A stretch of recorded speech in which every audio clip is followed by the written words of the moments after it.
Ladies and gentlemen, welcome to Suds News. I am Vinny. This is Angela, as always.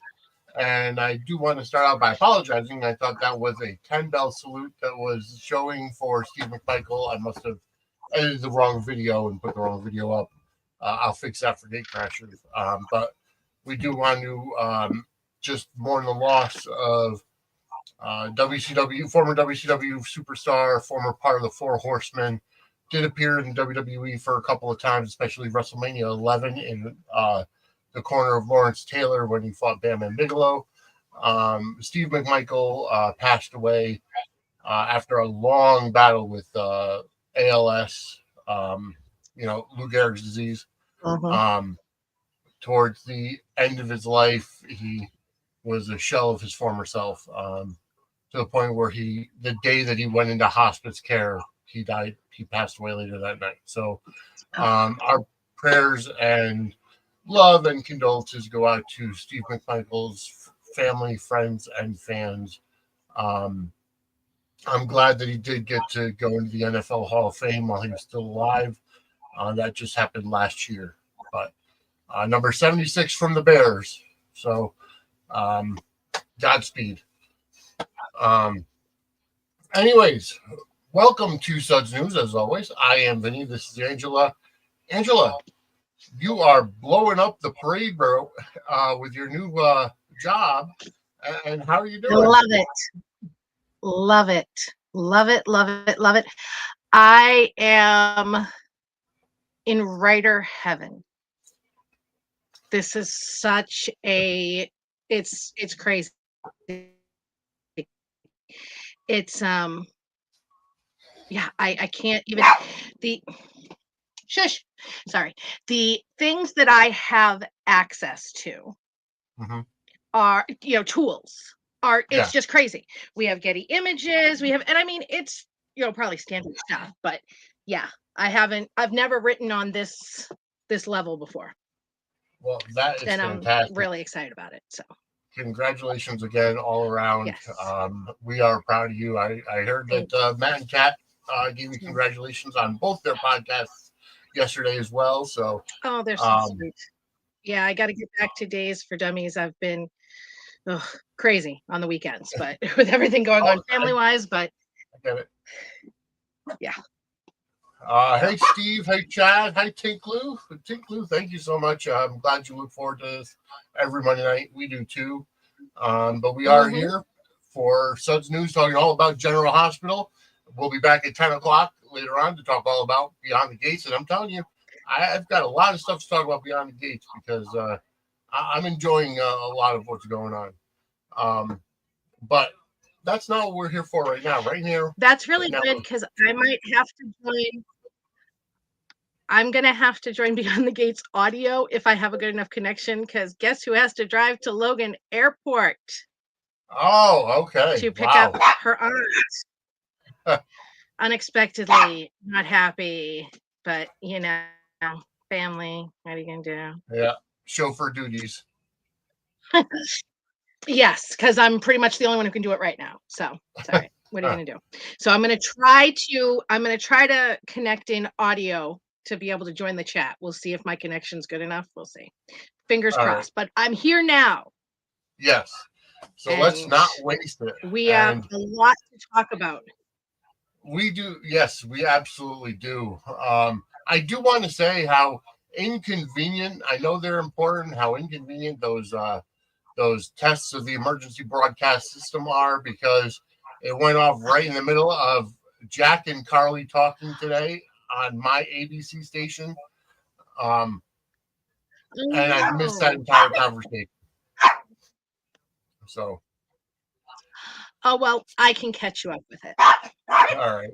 Sounds good. But we did get a teaser put out yesterday by Nathan Varney, who is obviously the head of ABC Daytime. And he said that Sonny was going to be visited by a face from his past. And, well, you were quite vocal on Twitter saying that you wanted it to be Brenda. Well, it wasn't. Unfortunately, you did not get your wish for that. I knew it wouldn't be, but, I always have to hope. Yeah, no, I get it. I always have But to hope.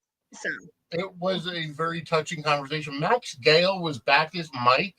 Sonny's father that passed away. I can't believe it's been 5 years already since that story took place. But he did come back today, I and know. he was talking. What a great conversation!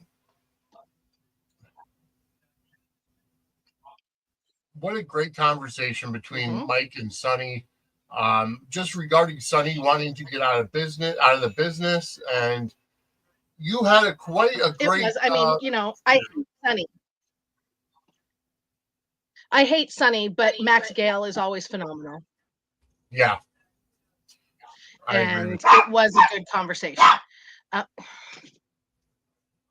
So help me God, puppy, stop. I don't know what their problem is. Aside from, they're just pains in the butt tonight. They had the boys here all week because it was spring vacation.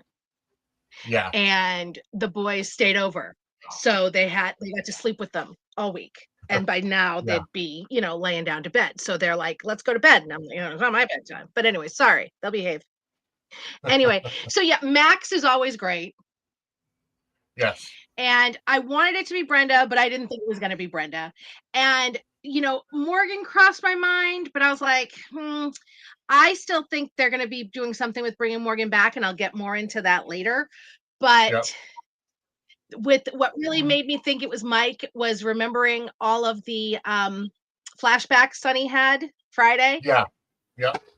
And there was that one with him and Donna talking about Mike, and they showed the picture and on the phone. So I had a feeling that it was going to be Mike because of that. So yeah. And Max Gale is so great when you see him go, on the screen. Just fantastic. I remember seeing him in an episode a while ago. My wife and I were watching Beyond Belief on, I want to say it was Paramount or Peacock or Peacock. And Max Gale's in one of the episodes of Beyond Belief, Fact or Fiction, which is like in the first season or something. Hey, David, how are you? There have been a lot of rumors regarding Morgan and Michael, and the rumors are abound in terms of we've heard about the possible recast of Michael. We've heard about Morgan possibly coming back, Morgan possibly being in being responsible for the bombing at Sonny's penthouse. But ultimately, we believe it's Jack that was that was responsible for that. And you missed it because you didn't see the scenes yet today, but I think they kind of did more hints towards that. Yeah, I'm gonna have to watch it on Hulu just to hear that actual conversation because it's right after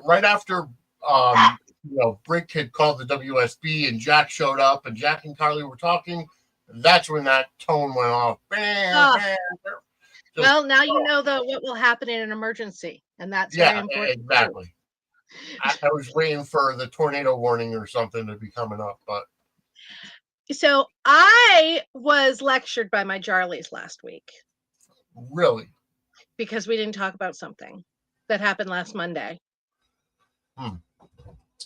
About a conversation Jason and Carly had about why he didn't tell her about Sonny's heart issue. Right. Yeah.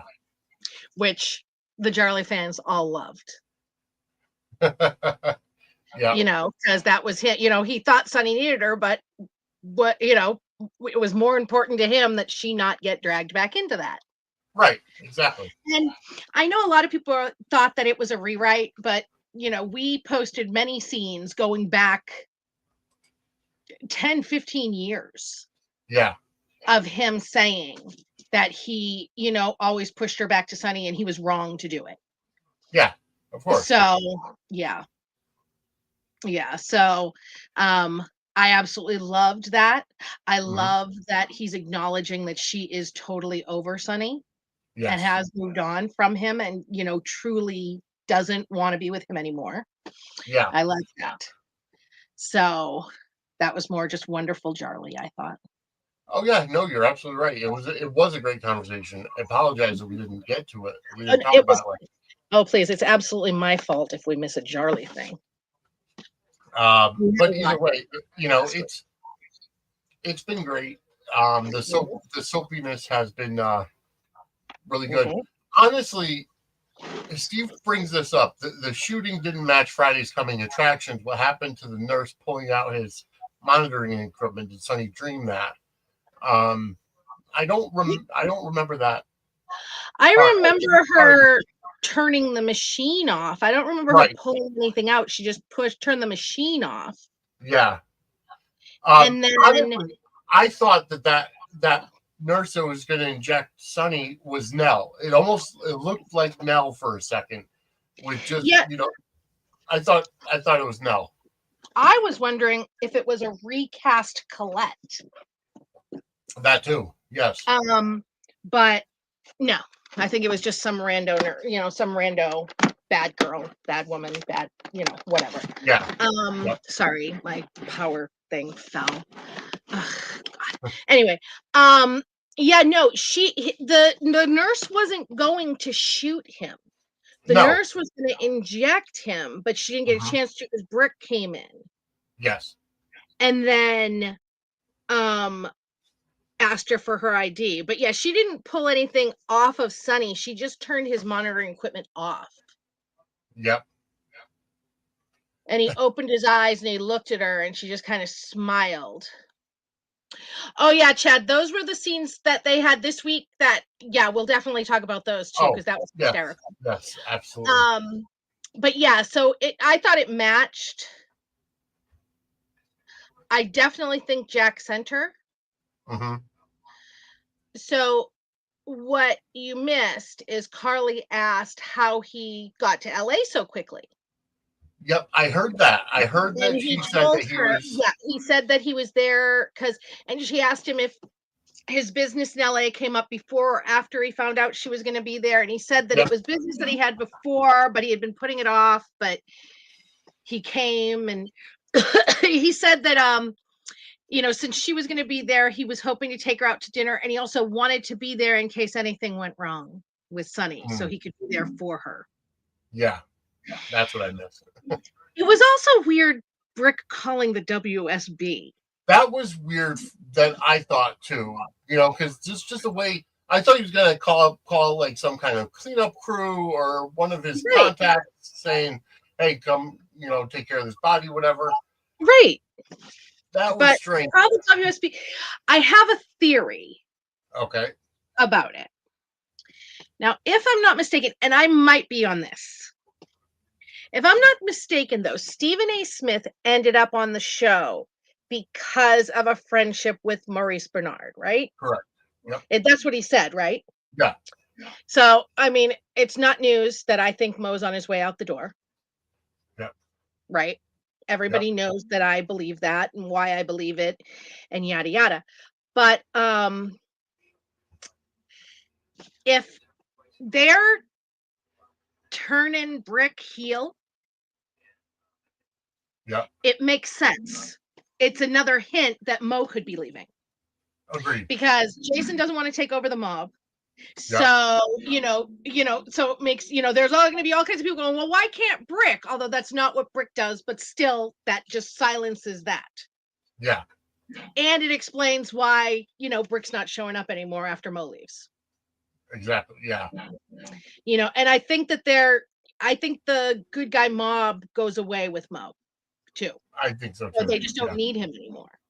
Right. They could bring him on in another role maybe. But if they wanted to bring him back, but I think that there's something weird going on with Brick. Maybe he could have been the mole in Sonny's organization. Yeah. That, the pikeman thing. Yep. Because he thought it was, Sonny thought it was Dex, and Brick pointed him in that direction.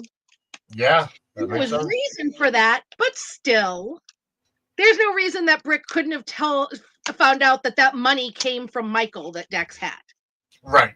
Exactly. You know, so I mean, historically, there's already stuff in place. Yeah, a couple things in the chat coming in. Steve said, I thought Brick thought he recognized the killer as somebody the WSB knew. And then Quiet Star, hi Quiet Star, welcome to the chat. Says, or Brick could be WSB himself. Well, again, that's a possibility. He absolutely could.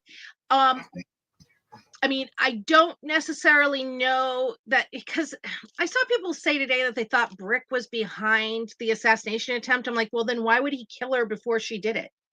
Right. Why would exactly. he let her inject Sonny and then come in and then shoot kill her and say that he was defending? You know what I mean? Because that way you get rid of the witness against you.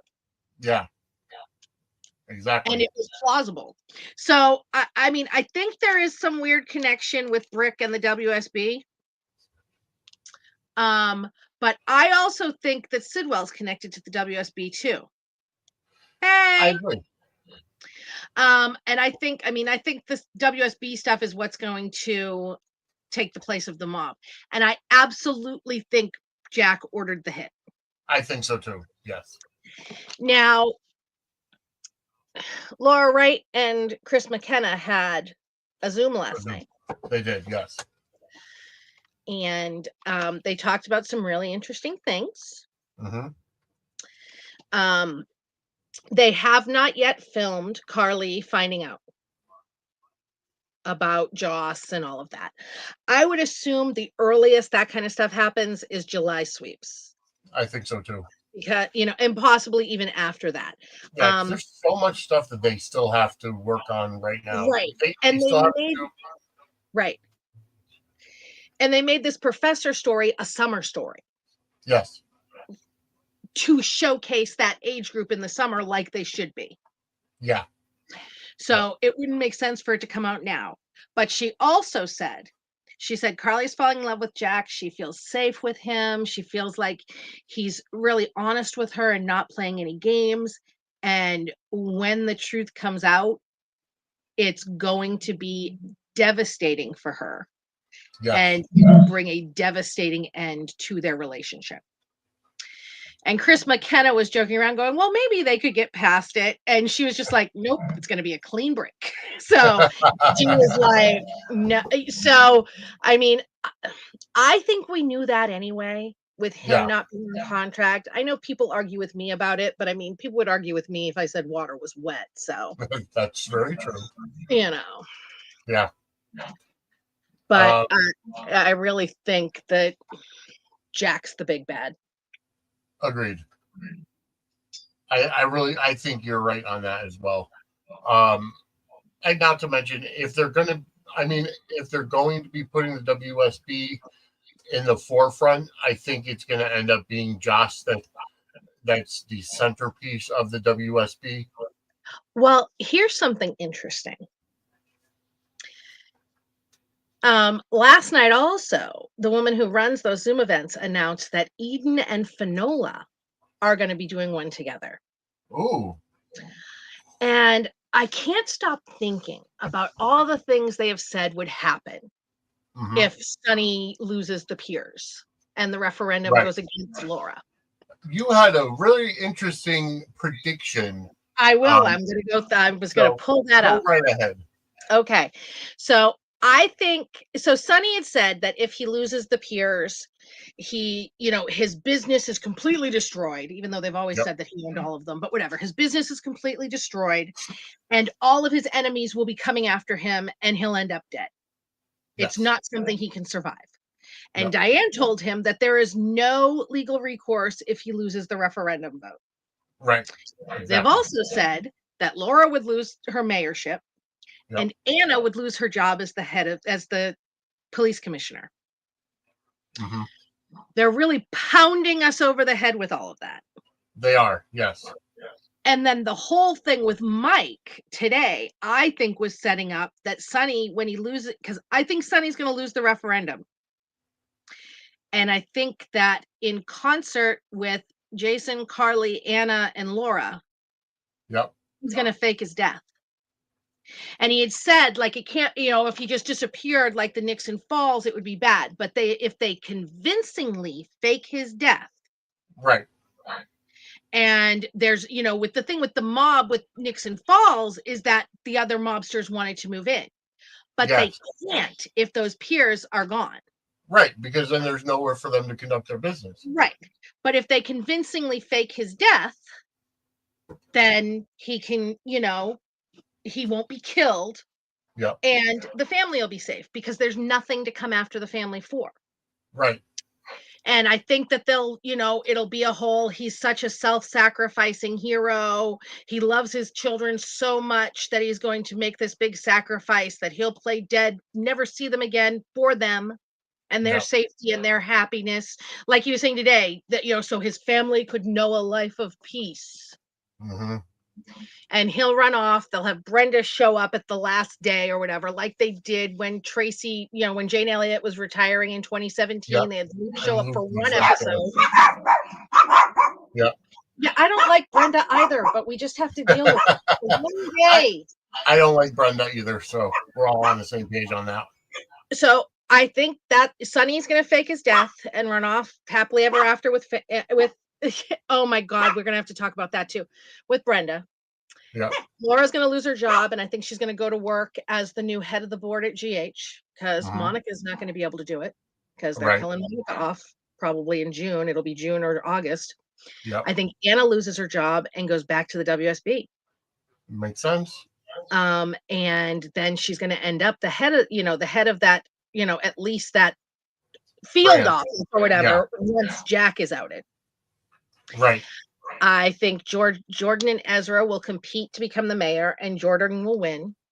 Mac will become the police commissioner. Dante will be bumped up to chief of detectives. Makes sense. I think the mob as the forefront will go away, and it'll be ELQ, Aurora, the hospital, like the corporation stuff, the hospital, and the WSB.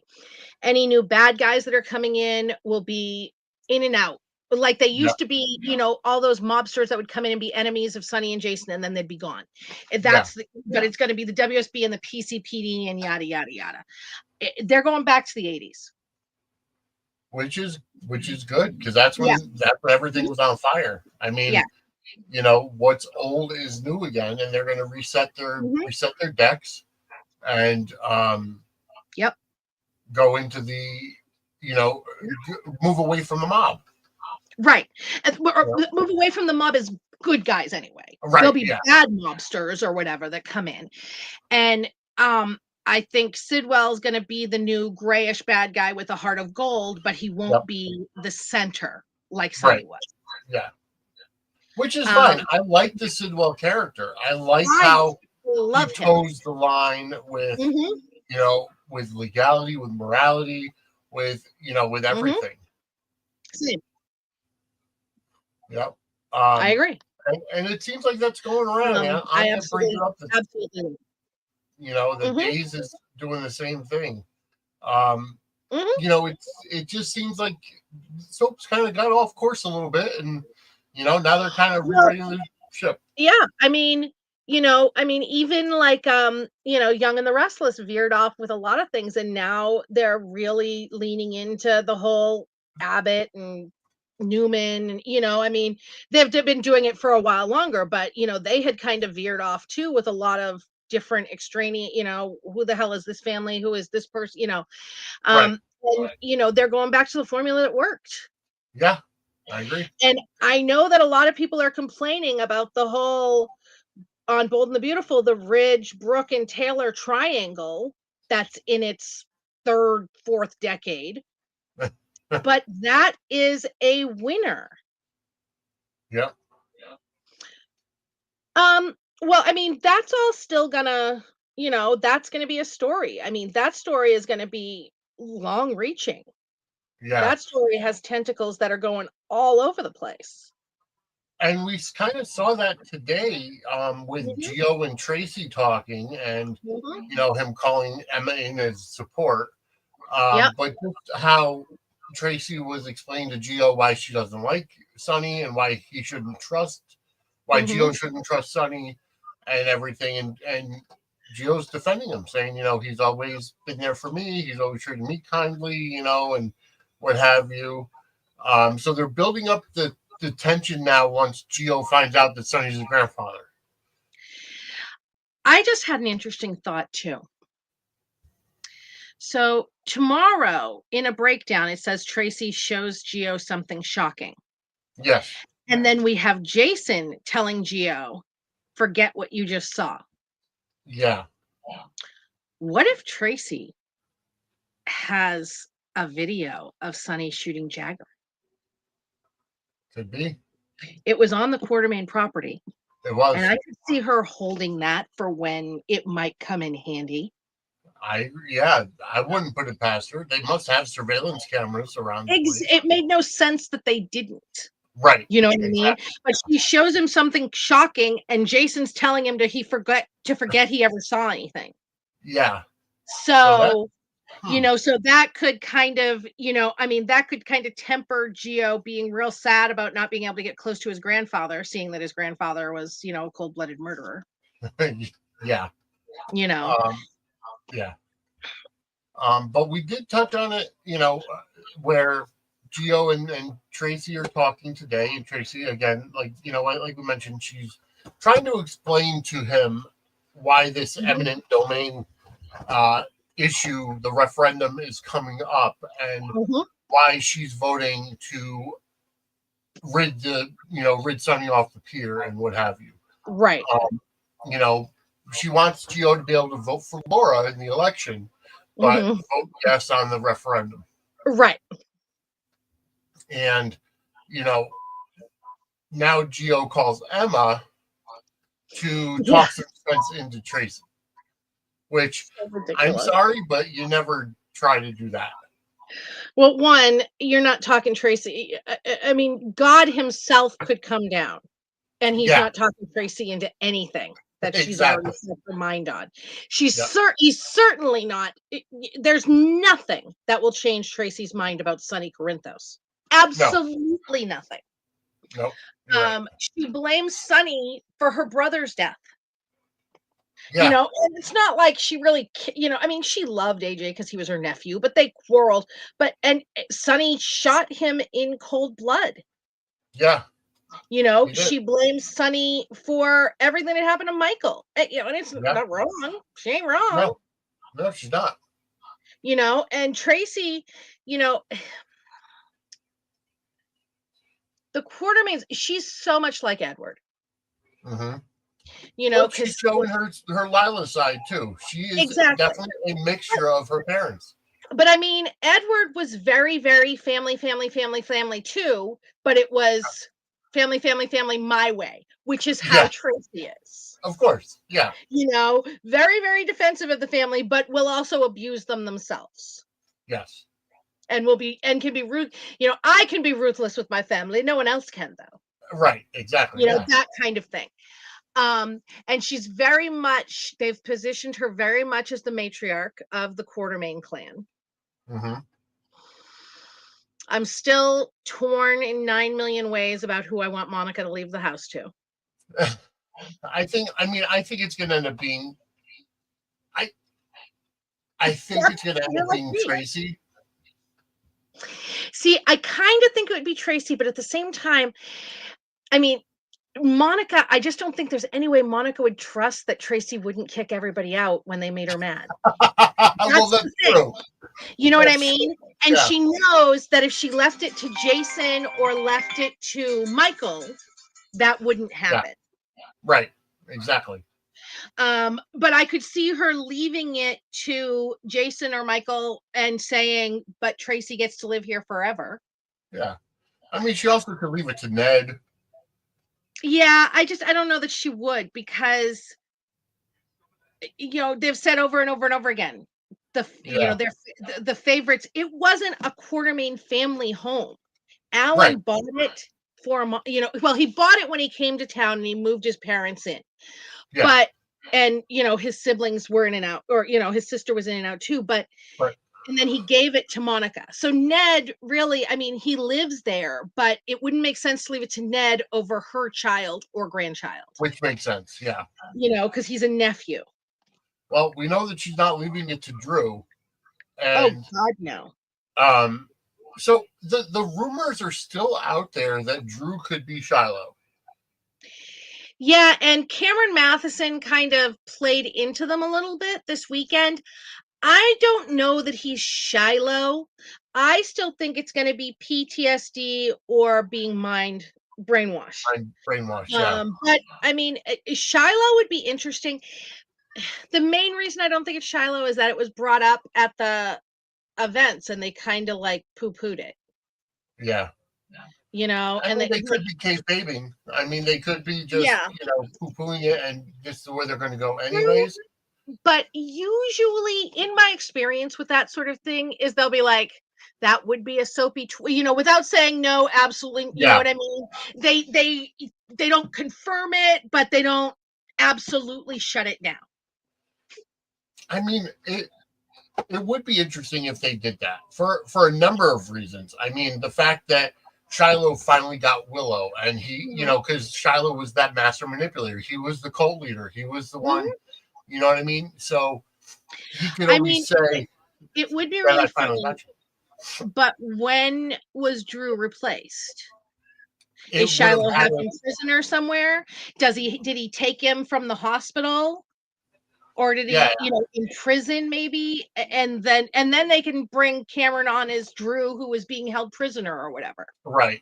Because I don't think it's been Shiloh from the beginning. No, it could have been when he was stabbed in prison, and during the transport, Shiloh took Drew and then posed as Drew, or whatever the case may be. Who knows? Maybe it still all goes back to Cyrus. Right. And there's a loose end there. Yeah. So, I mean, that's absolutely totally possible. And then it kind of wipes the slate clean with Drew. For Drew. Yeah. It makes him boring again, though. That's why I would rather it be PTSD or something. So they could leave him with a little bit of an edge. Yep. Yeah, I mean, there's definitely something going on.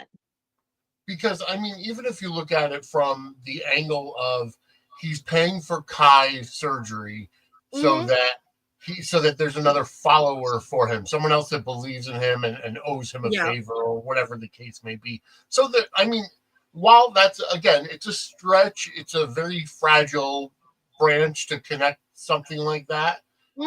It would be a nice soapy twist, but you're right. If it comes to that, then Drew comes back as, and you also don't want Drew to be the perpetual victim of kidnapping. Right. I mean, this would be what? My God.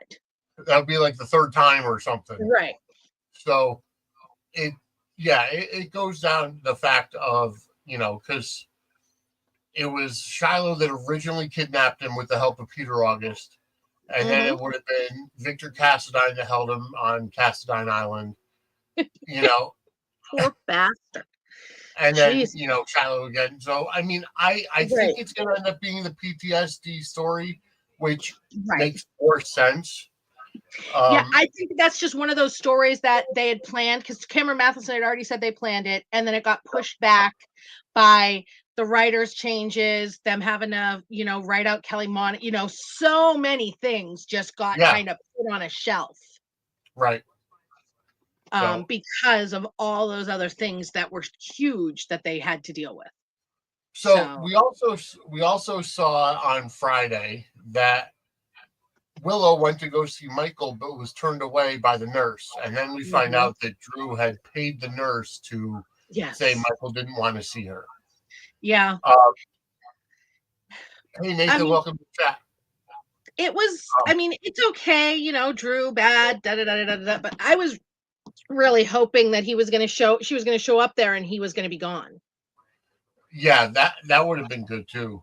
All right, so here's another a fan rumor out there, and I've only heard it from a couple of different places. In that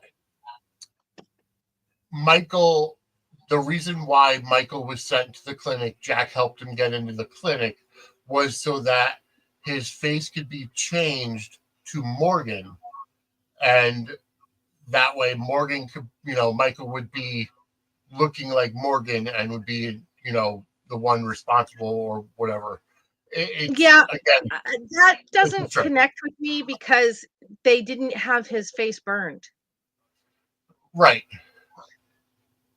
Yeah, so that didn't there's make really no reason to change Michael's face. You know what I mean?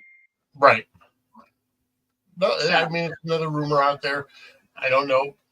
Again, some of these are just that rumors, and they're Most of rumors them for are just that, or uh, fanfic, weird fanfic. right.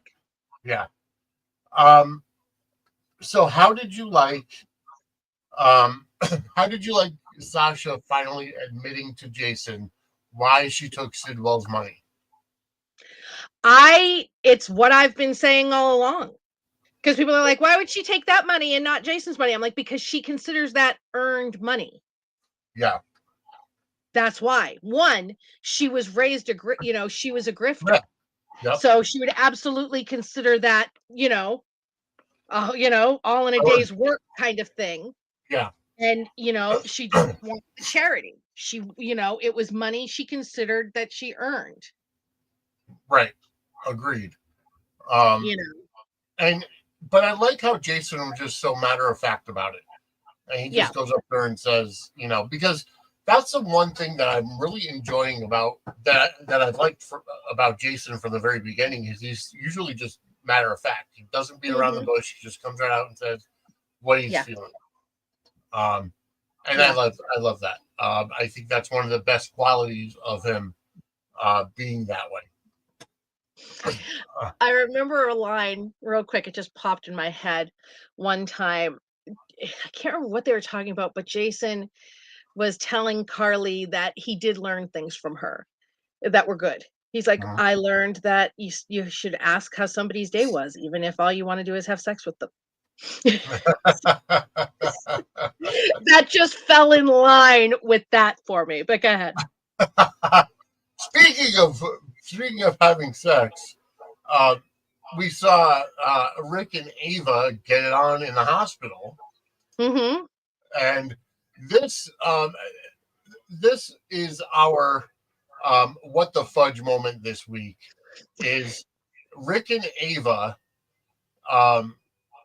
getting it on in the hospital bed, and Ava was just the aggressor and how much she really loved Rick, and or not necessarily loved him, but was just so turned on because he was so smart and cunning like he is, and just went at I mean, come on now, those doors aren't lockable. She closed the blinds, and what happens when his heart rate gets up over a certain beats per minute and the alarms start going off? Well, then somebody's gonna get a nice view of Ava's ass. Yeah, if not more. Yeah. But that is definitely the What the Fudge moment of the week. Brought to you by What the Fudge Homemade Confections. If you're in the New Haven, Connecticut area, go ahead and go to whatthefudgect.com or facebook.com/whatthefudgect. And it is made in a cottage kitchen. So unfortunately, they're not able to ship, but hopefully soon at some point. But definitely if you're in the New Haven, Connecticut area, it'll be delivered. Again, facebook.com/whatthefudgect or whatthefudgect.com. But that I'm sorry, I just thought that was quite funny that they would go at it. Yeah. Yeah, it was the money that turned Ava on. Great about soap operas. I agreed. I completely agree with you. So no fudge. Yeah, with my wifey there. Go on. You were now. So Lulu, Rocco, Dante, Brooklyn, all of the. Yep, all of that drama. And there's a lot of people thought that Rocco was going to see Lulu's notes on her computer. Yes. And I think that they're right because Soap Opera Digest had a spoiler for Rocco in the coming and goings. Ooh. They said, expect Rocco's life to take a turn towards the dramatic this week. Ooh. So I think Rocco might find out something. Yeah. So. And that's an interesting dilemma for him place to be in. It is. And it's, that whole thing is just so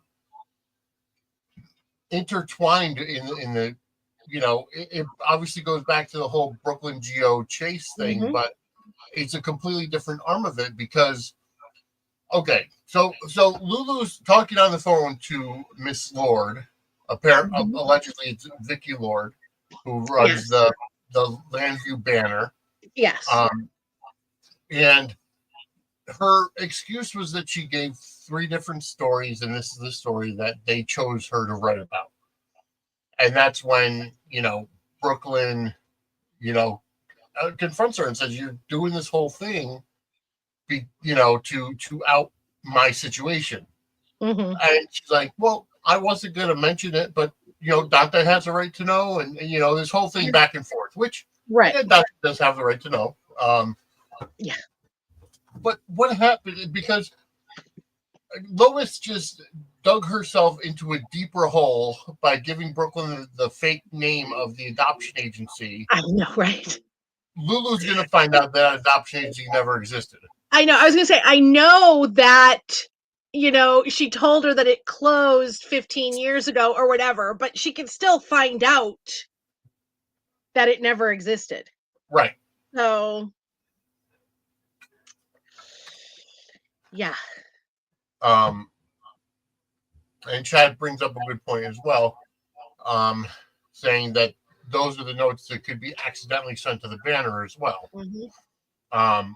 So either way, this is the beginning of that story getting out, and I guarantee you it's going to be the nurse's ball when everything goes haywire, especially with Geo performing and Brooklyn managing it and producing it. And a little bit of an Easter egg. Lois was walking outside by the gatehouse and heard Geo practicing, and saying, "Oh, you're playing something current or not from the from the old time." So it could be a Giovanni Mazza special that we get at the nurse's ball. I hope so. He's phenomenal. That's what I've heard. And I'm hoping that, because I mean, one time Frank spent $10,000 for the rights of a Billy Joel song for Valentin to sing it. So I'm hoping he backs the money track. I'm sorry. Stop it. I know a lot of people don't like the nurse's ball. We love the nurse's ball. Get over it. Sorry. I do this with my dogs. I'm weird. But I love it. And I'm fine. I want Frank to back the money truck up and drop some money for him to be able to play a real song, because that kid is fire. Oh, I know. He's so fantastic. Good. I want him to be playing a real song. Oh my God. So much so. Yeah. I'm really hoping. He is a great performer when he's playing as, himself. I mean, he did the halftime show or Lakers game. I want to say it was last year when he was first brought to our attention by coming on to GH. Right. Just absolutely. And I love the nurse's ball myself, too. I like how they do it. I like how they have it, televised to the people at home. Right. I love big cast events, too. I do, too. When you bring everybody together. I love when people you don't really see interact all the time. I absolutely love that. Yeah. Also, I guess Raina said something that indicated that it's all going to come out at the nurse's ball. Yeah. And that makes sense because, they said that the nurse's ball, starts May 20th. Yep. That's when the ball is, but they could do red carpet and yada yada, this thing's going to be through quite a bit of May. And May 20th on the show could start. I mean, think about Jason and Carly's wedding day. Yeah. It was September 17th or something like that. Yeah, 9/17. And they had scenes that were the morning of their wedding. Right. 2 weeks before, I mean, it went. Yep. It was September 17th for like 3 weeks, because then we had after the wedding with the stuff with Sonny. And then the day after that was like another week. It was insane. Exactly. So the majority of the month of May could be, the day before, the day, I mean. And I like when they show the talents of the actors who are up there, whether it's, Wally Kurth or Chase or hopefully they bring Blaze back, I'm really hoping for that. I am too. I'm really hoping to see Blaze back in Port Charles. Also, I don't know if everybody knows that Chris McKenna is a singer, because he posts those really cute videos of him singing to his baby all the time, because he's a singer. Yeah. Well, he was asked last night in the Zoom. Mm-hmm. And they said that they can't say anything about anything that's happening at the nurses' ball, which makes me think that that's a yes. Yeah, exactly. Because if it's a no, they can just say no. Hey, Jeannie, welcome to the chat. It's fun to see the I have a feeling that Brennan's gonna, serenade Carly or something. So, by the way, just a quick side note, Jeannie, I heard on 10th Floor's podcast that your birthday is May 9th, which is the same birthday as my mother, May 9th, which tends to fall on Mother's Day every, few years. This year it doesn't. This year it's the day before Mother's Day. So I just wanted to point that out. Mine's the 14th, and every year the kids are like, "Can we just give you one present?" I'm like, "Yes, of course, whatever. I don't need more junk." But then they end up, not junk. They get me nice things, but it's a lot of things. Jeannie says, "Wonder if little Spence was on the Zoom." I don't think he was. I wasn't on it. I just had 2 of the Jarleys went, and one of them took pages of detailed notes for us.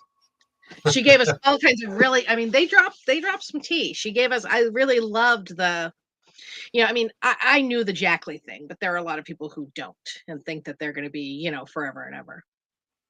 Speaking of which, folks, speaking of spilling the tea, Angela and I are going to be recording a new episode of Angela Answers Fan Mail relatively soon. I think tomorrow, if we can. Yes. We're going to talk about the world's most pathetic shared Google Drive. Yes. So we're going to be recording that tomorrow. Also, Dockside at the Bay will be airing Thursday as well, Thursday at noon. So Kim and I will be recording that. And then remember, 10 p.m. Eastern tonight, we'll be coming back here for Gate Crashers, talking all about Beyond the Gates. So stay tuned. Very active week here at Suds Media. And I am putting together a premium live event for, I believe, May 10th. I'm trying just to solidify the details. And we'll be talking not necessarily about one specific soap, but all the soaps and soap history, similar to the conversation that we had with Donald Peebles last week on Gate Crashers, which was fantastic. Check that out in the archive. So so that's going to be fun to do. But keep following our Twitter. That's what I was trying to say. And stay tuned, and you'll get more information. So Anya keeps saying eminent domain. Yes, it's been a fun joke in the Jarley chat, because I sent you that video, right? Yes. Or that link? Yeah. Yep. A very sharp-eyed viewer noticed something written on Mo's hand in a scene. Oh, yep. Yes. And so they slowed it. They went back and they slowed it down, and they did screen caps. And at one point you see him like this, and he like looks down at it. It's not this high, obviously. It's but you could see him looking at what's written on his hand. And then like a moment later, he's like waving the hand around and you can see there's stuff written on it. And they zoomed in and he had written the words eminent domain. Yeah. Because I guess he didn't remember the term and knew he wouldn't remember the term. Which makes sense. I mean, and you know, and I said, well, he and The Rock have something in common because John Cena called out The Rock back 15 years ago, WrestleMania 28, or when they had their feud over 15, yeah, about 15 years ago, where he was putting the stuff of his promos either on the palm of his hand or on his forearm, or so. I mean, it happens. And Frank doesn't allow cue cards. Of course. Yeah. So you'll notice, like, you know, Sonny looks down a lot at the papers on his desk or at the menu or at the newspaper or something. And yeah, he has scripts stashed everywhere. Of course. Although all of the cast say that, like, after by the end of the nurses' ball shooting, under the tables, there are tons of scripts and water bottles and all of that stuff. So. Yeah, that makes total sense. A couple other things that were dropped real quick last night. Laura writes, so there's lots of interesting things coming for Carly and Nina. That all is really ramping up. And today, she said that today they were going to be, her and Steve were going to be filming Carly finding out that Sasha's baby is Michael's. Ooh, okay. And she said that it's really, really good stuff and really great Jarly stuff. And she kind of scoffed at the idea. Somebody asked if Carly was going to be mad. Mm-hmm. And she was like, so I didn't think that she'd be mad either. I kind of think Carly knows. Yeah, I think so too. And then this was also very interesting. They were talking about those scenes in Jack's office after she got out of the hospital. Yeah. So apparently they were given rewrites to those scenes, like majorly changing those scenes 30 minutes before they shot them. Wow. And the reason was because the hospital scenes with Carly and Jason were rewritten to make them much deeper and much more dramatic. So then they needed the scene. Yeah, and the scenes with Jack and Carly in his office were just going to be light and flirty and fun, but they needed to add the stuff in. Yeah. So she said that they only had 30 minutes to learn it. And he was talking about that too. And I also love that they made the Jarly stuff deeper. And Chris said that he has a lot.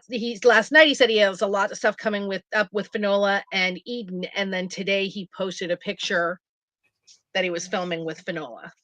Yeah. So, but yeah. So I just wanted to share those things. A lot of good stuff coming up. Absolutely, a lot of stuff. But we would be remiss at this point in time, as we look forward to the stuff coming up for the future.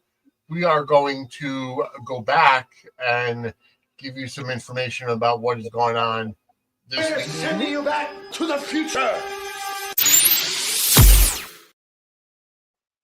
Today in General Hospital history, I will turn it over to Professor Angela. Okay, starting with April 22nd, we go back to 1983. Robert and Holly were married already because he had married her so she could get her green card because she was pregnant with Luke's baby and Luke was presumed dead and yada, yada, yada. And they were already married and they shared their first kiss after Robert asked Holly if she was, okay with their marriage, and she admitted she was happy to be married to him. 1983. Fast forward to 1991.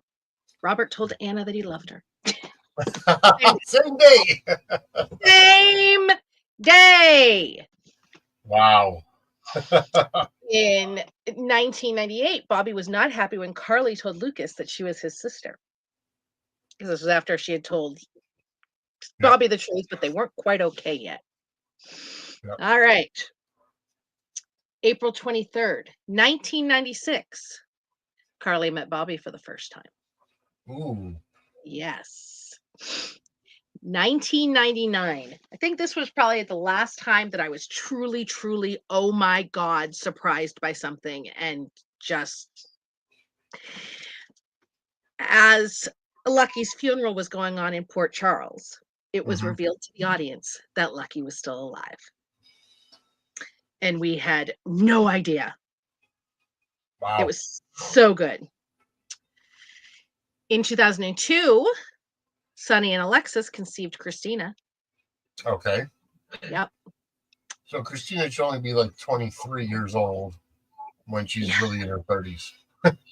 Well, I sat down the other day with the wikis because there's, the Wikipedias for all of the characters and it has screen caps because, we see things. Yep. Michael is 32. Okay. He's 30. And I think Morgan is 28 or 29. I can't remember exactly. But yeah, she's not even mid-30s. Oh, okay. Also on April 23rd, 2013, Sonny kissed Brenda before she left town. And that was the last time Vanessa Marcel was on GH. Yeah. April 24th, 1989, Ian Buchanan made his last regular appearance as Duke, but he would return later. Yeah. Years later. Yeah. First pretending to be Faison. Mm-hmm. In 1998, Carly, very mad that Tony got a slap on the wrist for kidnapping Michael, grabbed Taggart's gun and shot him in the courthouse. Wow. Okay. Yep. In 2001, Sarah Joy Brown last appeared as Carly. Okay. Yep. April 25th, 1983. Robert and Holly share a dance and a kiss. April 26th. Felicia passed out after learning that Frisco was missing and presumed dead. 1990, Alan and Lucy got married.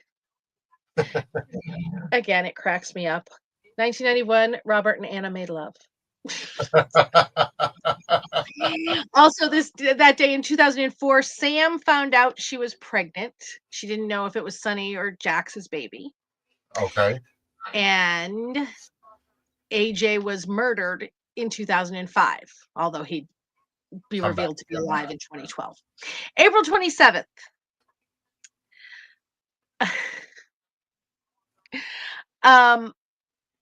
Jax and Carly got married. Yep.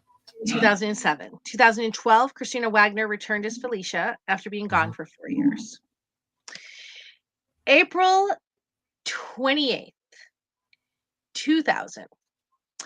Elizabeth came face to face with Lucky for the first time since learning that he was alive, and she couldn't believe how much like Jacob Young he looked.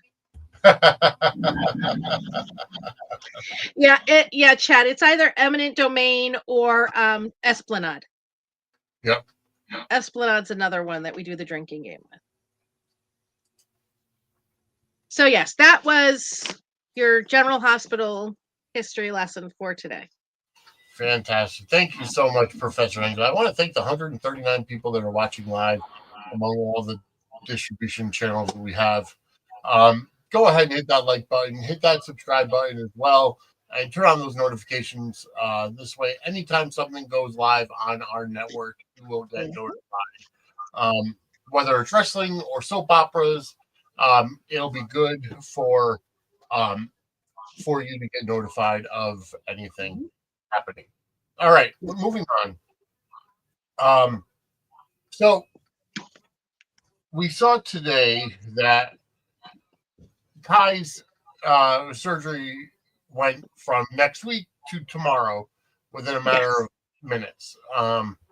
And how do you think it's going to come out? Do you think he's going to end up being able to play football again? Do you think it's going to be no change, or do you think he's going to be paralyzed? See, I'm going back and forth. I'm like, is he going to be paralyzed? I don't know that they do that because of the whole. They already did that with Curtis and yada yada, but they could because it's a different thing. I mean, they could think. Yeah, I mean, they could do a combination of all of it. They could, he could be paralyzed for a little while, but then it'll turn out that it was just, how he was healing. And then it'll seem like it was no change, but then it'll turn out that that he can play ball. Yeah. I'm not 100% sure how they're doing. And I know that they're, recording it and making a documentary. And I don't know. Yeah. I don't know. I don't know either. I like Trina and Kai, but I don't really care because I think it'll be a good story, whichever way they go with it. So yeah, I think the biggest thing is going to be the fallout.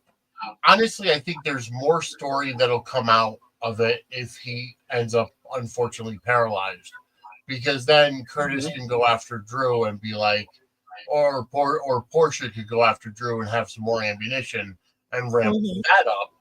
right. Because I mean that in general is going to end up going haywire coming up as we'll get into in a little bit the scheme between Nina and Portia against Drew. Yes.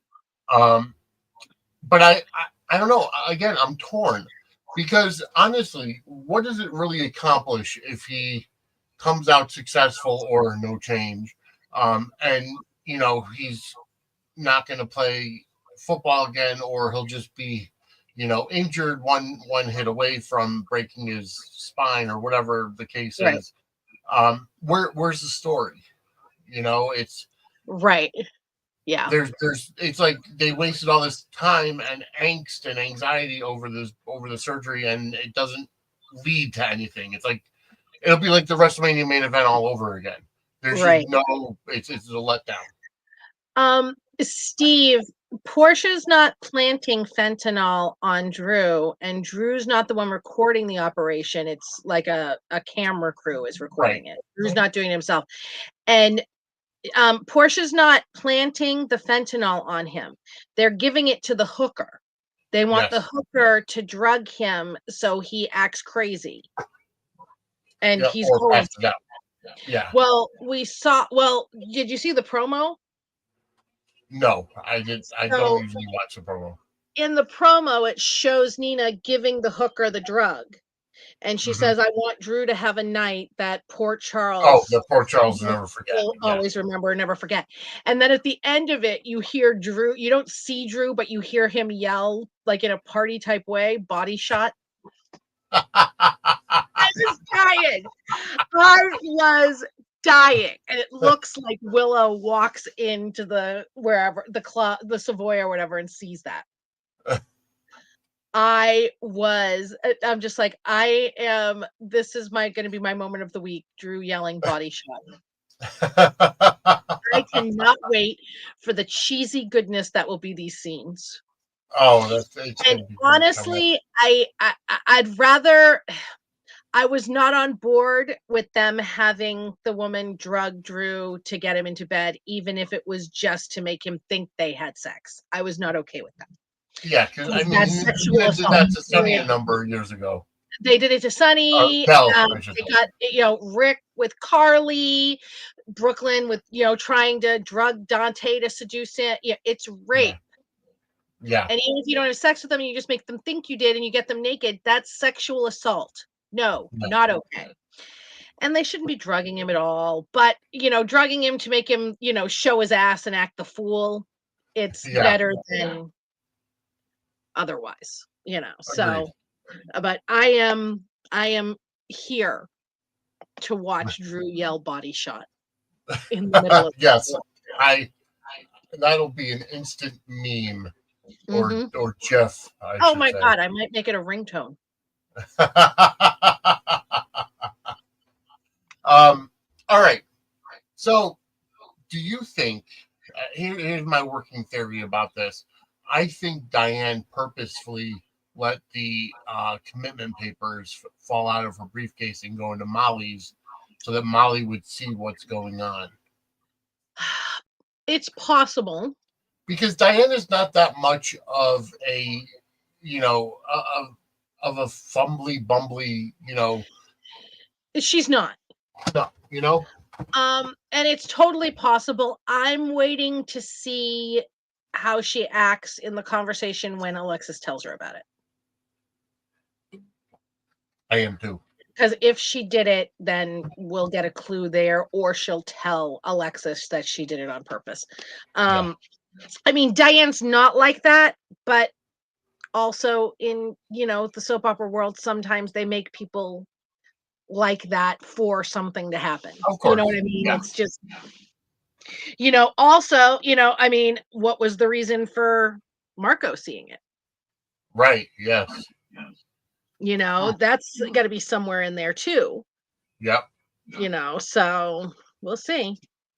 Yeah, there's a lot of different ways they can go with it. How do you Mhm. feel about Marco now working with Diane and Alexis? Because that's going to be really. I like how I really like how Marco asked Diane, and what happens. I want to be prepared if I ever Mhm. have to defend Sonny or Jason, and they're like, "You Yeah. defend Sonny or Jason? Never going to happen."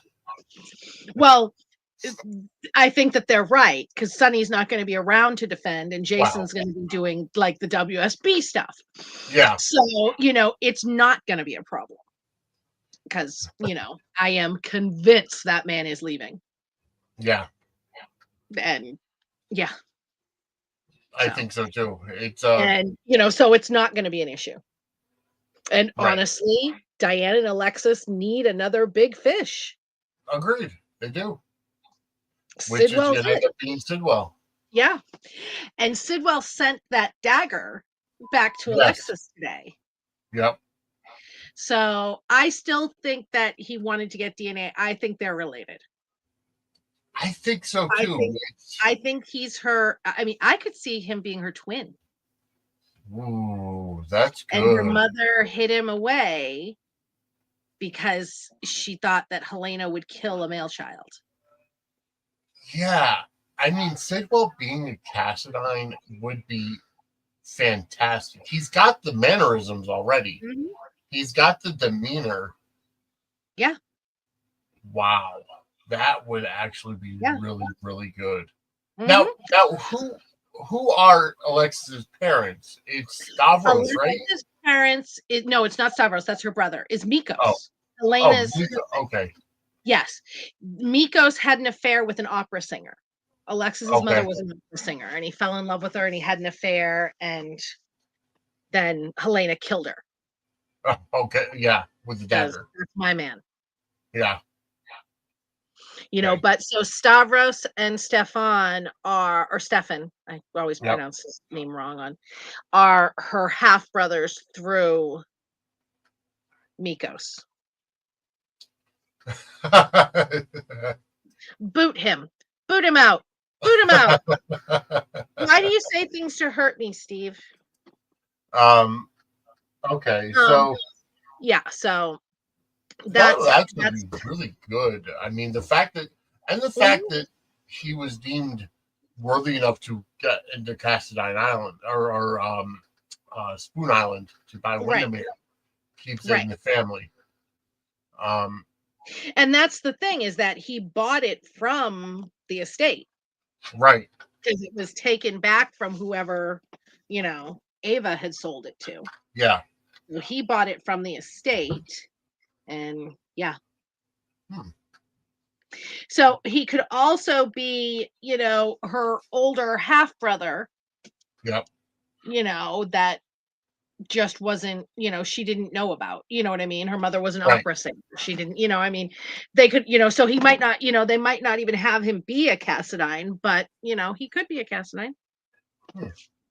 Well, either way, it's going to be good. I like that they're establishing a new family now. Although Natalia seems to be on the outskirts of everything. She was booted from Deception. She, Sonny kind of kicked her out of his life. And so funny. It's, you almost feel bad for her. I mean, the fact that first she puts her foot in her mouth with the conversation to Ava when that leaks out, and she has no good relationship with either one of her kids because of her viewpoints, because of her, everything. I think they did a pretty good job of kind of reconciling that and kind of, turning her around a little bit with some of the conversations she had with Kristina and Alexis. I think that she has changed her worldview and evolved, but she still has to prove that to her children. Right. I can understand that taking a while. You know what I mean? Because you know, it's you break something, it's harder to fix it than just not breaking it in the first place. Of course. And I, you know, so I mean, I want to see that take place, because that's going to put Marco in a very weird position, because obviously he's closer to his dad than his mom. But, and whether it's because his dad is accepting of his lifestyle, or, he's just that useful means to an end because he's a lawyer. See, I think that the redemption, the redeeming side of Sidwell is going to be how much he loves his son. I felt that when he went to Alexis. See Alexis. Yeah. You know what I mean? It seemed really sincere. It did. Oh, it absolutely did. I agree. So, yeah. Now, is Sidwell Blaze's father too, or because they've been very vague about that. I don't think so, because she told Sonny that the only good thing that came out of her marriage to Sidwell was their son. Okay. Yep. So I think that Blaze's father is somebody else. Okay, that makes sense. So but it would be good to see Blaze come back for the nurses' ball, get reintegrated with the citizens of Port Charles. Hopefully it's for long term and not just nurse ball. I mean, granted, music tours can go on for a while, and it could be a one-time deal. I hope not, but we'll see. Well, I mean, she's been gone for a long time, so she could come, and her brother's there too, and yada yada yada. Or I mean, they could also have her show up to the nurses' ball. Yep. And then Hi, Melissa.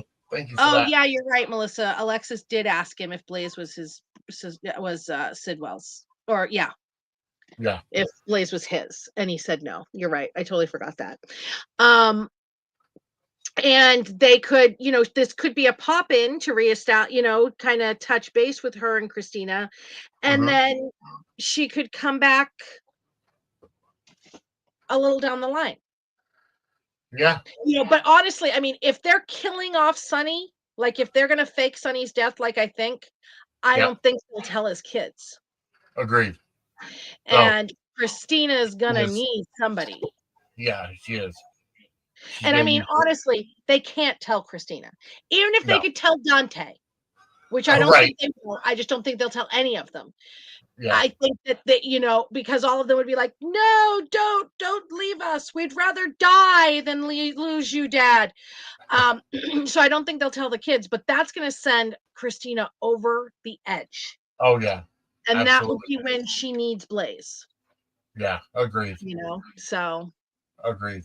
So I mean, it's all up in the air right now, but these are some good theories coming out, and if we were writers for GH, that's probably how we would do it. But I mean, who knows? Maybe somebody's watching.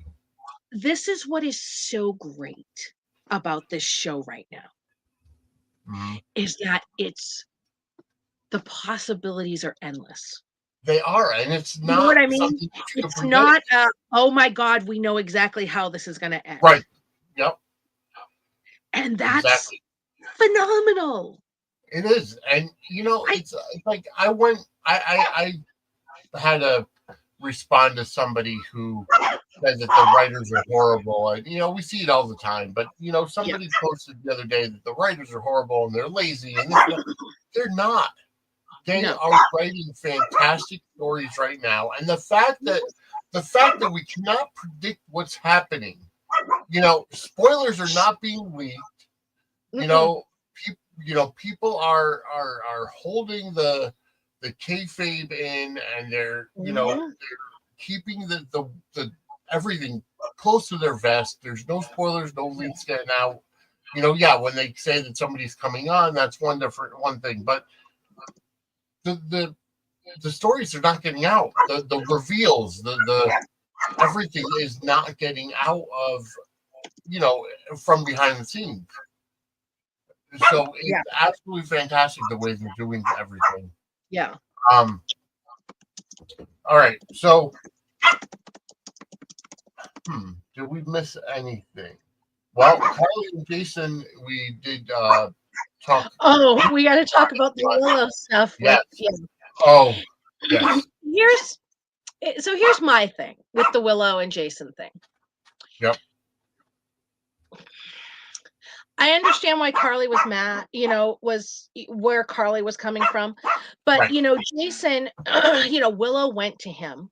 Although she went to him to try to get Carly to not take her kids. And he was just like, good luck with that. But Jason believes that Willow's intentions are sincere. Yep. His thing, he believes that if Willow and Michael can sit down with sincere intentions and talk, they can work things out. Yeah. I am not as convinced about that, and neither is Carly as far as Willow goes, because of she's really been just very dismissive of everything that happened to him and everything that she did. Yeah. But Jason hasn't seen those things. No. Yeah, we will talk about Jason and Danny as well, because I was going to say that too. So from what Jason knows and what he has seen, and the conversation he had with Michael before, he thinks that they can sit down and they can work it out. Right. Carly has, Jason wasn't there for most of that conversation with Willow and Drew and Carly when they were like, talking, basically accusing Michael of abandoning his kids. Yeah. Getting, medical treatment that he had to get, that was just freaking ridiculous. So Jason's not privy to that. Carly is. Yeah. And so I understand also, but also, Jason, Michael and Willow have to talk. Right. You ain't gonna force to not talk to each other. That can't, that's one thing, especially when you have kids. But I also understand Carly from a protective mother's point of view. Yeah. Being worried about it. It was hysterical. Jason walking in, seeing her with the knife and just being like, oh God. And then his whole, I'm going to need you to put that knife down. When he literally guided her hand down.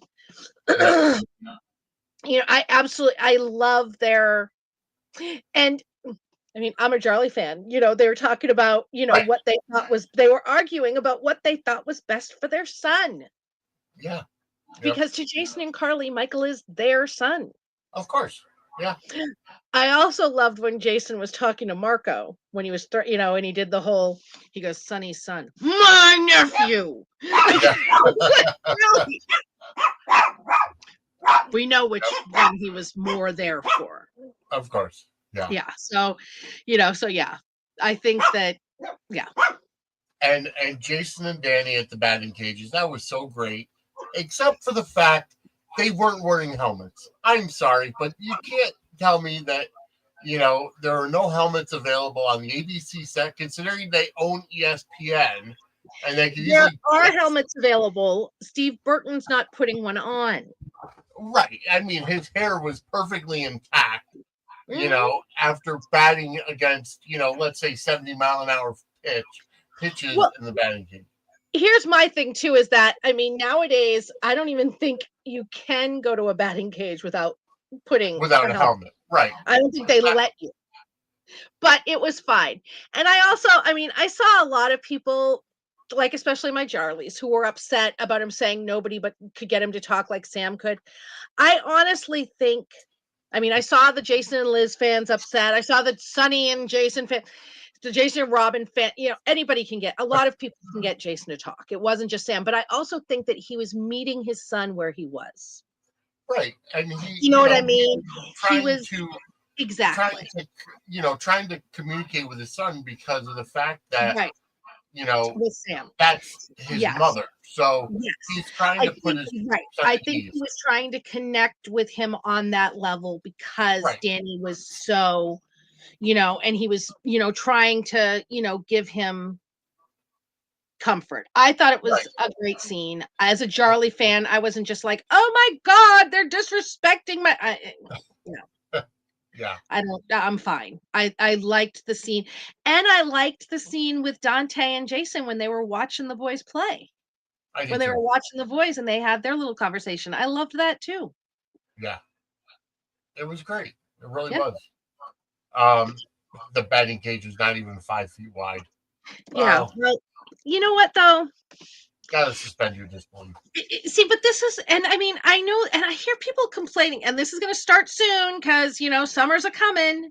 Yep. The pool set is up. They're filming Yep. with the pool set.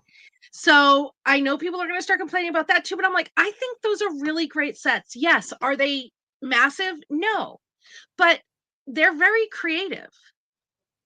Working with what, you know what I mean? And I would rather see them on a batting cage that's 5 feet wide than just have them standing in the living room talking about how they went to the batting cage. Right. Yeah. Frank. And it's better than, having them just inside houses all the time, or inside offices or whatever, or hospital rooms. It's a variety. And they have to introduce, different themes, especially for the summer, because they just need the variety. We see Beyond the Gates with 27 sets. Yeah. So, and that's the thing, I mean, before Beyond the Gates, I mean, I don't know if who else watches. I mean, I watch all the soaps. Yeah. GH, and I'm going to exclude Beyond the Gates because they have all of their shiny new sets. But of the, the older 4, GH has the best production value. They do. They have the best sets, the best variety. Frank is very creative. Yep. And brings things on and refurbishes, you know what I mean? And he can, I loved all the debate about what set Lulu's house was. Right. And I saw somebody said, I wonder if the historian, in quotation marks, will remember that was Luke and Laura's childhood home. I said, they don't have to remember anything when they're repurposing a set. Right, exactly. Also, Sonny's safe house, the first house Carly and Jax lived in. Somebody said that it was Liz's house, but I'm not 100% sure about that. But yeah, I'm like, this was different sets. That's not the house that Luke and Laura grew up in, or Luke and Bobby grew up in. No, but it was the house used for that, but it's not the same house. Right, exactly. It was the set that Luke killed his mother on during the flashbacks. Exactly. But they have repurposed the set. Right, exactly. Just like, every hotel room, the layout is basically the same. They just changed the wallpaper, the bed, you know what I mean? And things like that. It's the same damn room. Right. But it's not the same. It's the same set. It's not the same area. Right. And who knows? It could be the same neighborhood and they all look alike or whatever. But yeah, it's the same set. It's not the same exact house or whatever. Lulu did not move into the house that Bobby and Luke grew up in. It happens in sitcoms too. It's the without saying Full House and Fuller House, but it was like the step-by-step house was the whatever hanging with Mr. Cooper house or something else. So it happens, so. Yeah, Jeannie, you're right. That hotel in every soap where they changed the decorations, they changed the position of the bed, but the door to the bathroom and the door you come into in the hotel room is always the same. Right, exactly. Be it in Greenland or at the Metro Court or down in New York City. The only thing that changes is the position of the bed. Yeah. They do have the same extras, and it's I like when they change the wigs on them because they have the worst wigs, especially for that one guy. I always look for that one guy. Oh boy, yeah. So, anyway, God. Yep. Never ends. It never ends. It just went through the Abbott house. I saw somebody say that it looked like a funeral home. And I can't disagree, but Peter Bergman likes that old money look. He likes that. So a lot of them have passages with mansion passages on the wall. Look at the Demera house on Days where they have the hidden wine cellar and everything. So that's just the soapy stuff. So it's repurposing the sets, which saves money. And speaking so they of can get a repurposing, horse. Yeah. Speaking of which, that's the one thing we didn't touch on was Cody getting kicked in the sternum Oh yeah. by a horse. So I absolutely loved when Brooklyn was telling him to unbutton his shirt, and he's like, "Aren't you married?" She's like, "Have you seen my husband?" And he was like, "Yeah, that's that was so hysterical. That was just really." She's like, "Oh, please." That was almost going to be look the at cover. you. That was almost going to be the cover clip, but I didn't want to use Cody 2 weeks in a row. Yeah. So I chose Jason and Danny, but either way, it happens. But it's funny the way they did that, and then that leads into where Molly finds the paperwork, But I liked how Cody's comic relief, but he's also more of a role player now with Molly, and their chemistry is off the chart between Molly and Cody. It really is. But there was another thing I wanted to touch on, but it kind of goes with this. Yeah. So Kristina is staying at Carly's house to take care of Donna. Yes. And I found that interesting. And then we saw Donna and Dante together, which we didn't. I mean, there's not a whole lot of that, but they, made it seem like they have a very close. So it seems to me also, this is another hint to me that Mo is leaving. They're having his kids connect in ways without him around. Right. So it's not real weird. And they centered it at Carly's. Even though Sonny has a house. Right, exactly. Donna has a bedroom at. Yeah. So they're kind of they seem to be setting it up that Kristina and Dante have this relationship with Carly that's friendly with Donna and yada yada. Yep. That being said, I like Cody. Yeah. What in God's name was Kristina thinking, leaving that little girl with a man she does not know? Right, exactly. That was red flags all over. Right. And I mean, I like Cody. I don't think but how do you do that to somebody? And it's not even her child.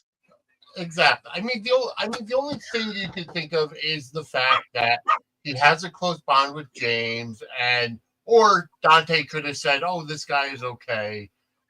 But then again, it turns out to be an emergency, an urgent situation because of Molly coming with the paperwork. There are a million ways to justify it, but I agree with you. There should have been something where Kristina could have said the fact of, let me call Dante, or I don't feel comfortable. They could have said that it was after Donna went to bed. They could have had it been that, you know what I mean? I did not. I was just like, what in God's, what the hell? Yeah, that and Cody himself could have said something. I don't feel comfortable staying with a child that I don't know. Where's the nanny? Yeah. There was a lot of it was all just very bizarre. And I'm just sitting there going, and Molly's just coming over to Carly's. Right. Exactly. Which cracks me up because when they were kids, when Carly was pregnant with Joss, Molly, Morgan, Michael, and Kristina have on YouTube tons of scenes of them hanging out at Carly's house. Yeah. Molly too. Molly, Morgan, Michael, and Kristina, they hung out all the time. And they were trying to get Carly to let them pick the name for the baby. Yep. And when Carly told them that they chose Jocelyn, I'm pretty sure it was Molly that said, "Oh, that sounds like Jason." Yep. So they were all over at Carly's, and she wasn't married to Sonny. No. Which is really funny. Yeah. All these people talk about how Carly wants to steal everybody's children. Everybody's dumping their kids off on her. Ava dumps Avery off. Alexis was, they're her, you never saw Michael and Morgan over at Alexis's house. Right, exactly. They're all just at Carly's place, which was fine. And it but it cracks me up. Yeah. So. Well, folks, we're going to go ahead and kind of shut this down because we're going to be back in a half hour for Gate Crashers. Kim will be joining us. We'll be talking all about Beyond the Gates, which for you folks that do watch Beyond the Gates, there's only going to be 3 episodes this week. 2 episodes. No, 3 episodes. 3 Tuesday, episodes. Wednesday, they're going to be, yeah. Yeah, Tuesday, today and then Thursday, Friday. Yeah, they're preempted because of soccer. Yeah, I had to tell you that. So, you stole my scoop on that one. And also, yes, you did tell me that. I hadn't known that yet. Also, the West Coast airings of Bold and the Beautiful and Young and the Restless will also be preempted, but it'll air on the East Coast, so it will be on CBS.com and Paramount Plus. Yeah. In the evening. Right. So, yeah. Well, folks, I want to thank the 166 people watching right now. Thank you so much for tuning in. And the 1 like from Facebook. But either way, go ahead and like the video, subscribe, get notified. If you like the video, tell your friends. If you hated it, tell your enemies. Get the engagement up. Like the comments, respond to the comments, or either way, just help us grow. If you want to help us out, go ahead and buy us a coffee, buymeacoffee.com/Suds Media, or go ahead and subscribe to Patreon, patreon.com/Suds and Squared Circle. And you get everything that's pre-recorded, like Angela Answers Fan Mail or Dockside at the Bay. You get it early and ad-free. So either way, I want to thank everybody for watching. We're going to restart and be back in the hour at 10 p.m. Eastern Time to talk all about Beyond the Gates with Gate Crashers. Thank you for tuning in. We'll be back in just a little under a half hour. Have a great night, everybody. Bye.